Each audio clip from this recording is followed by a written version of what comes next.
Olá, caros internautas. Vamos aqui ao comentário da prova de primeira fase do vestibular da UES 2019.2, gabarito 1. A questão número 39 da prova de física tratava da influência do calor sobre a pressão de uma amostra de gás contida em balões.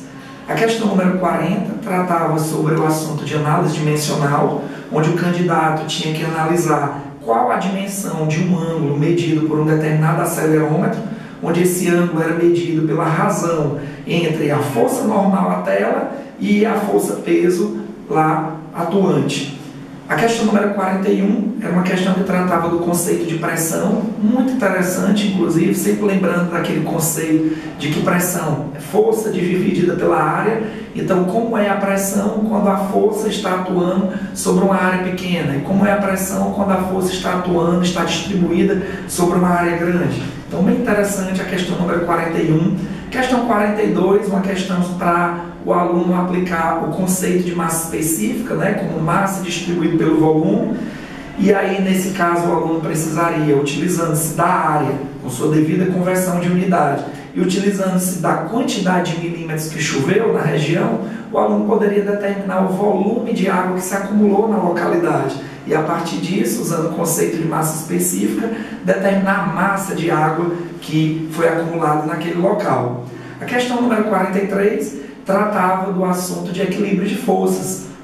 Nós tínhamos, no caso aqui, um avião que estava com a velocidade se mantendo constante e queríamos analisar como é que estava a resultante das forças atuantes sobre aquele corpo.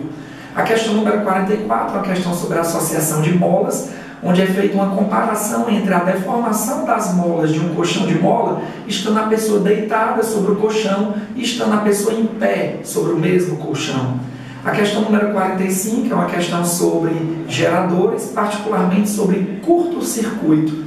Geradores em curto-circuito. Nós tínhamos aqui um condutor perfeito, portanto de resistência elétrica nula, que estava sendo usado para ligar o polo positivo ao polo negativo de uma determinada pilha, de um determinado gerador.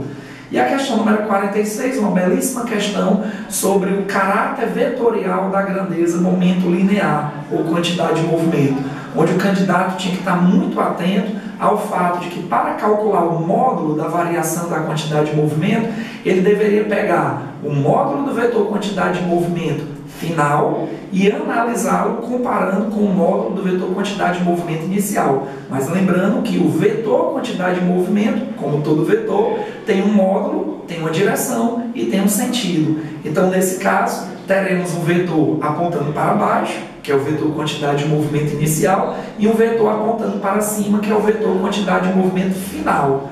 No final, teremos uma variação de quantidade de movimento com módulo igual à soma dos módulos dos dois vetores, ok? Então, questão 46 sobre quantidade de movimento ou momento linear. Um abraço.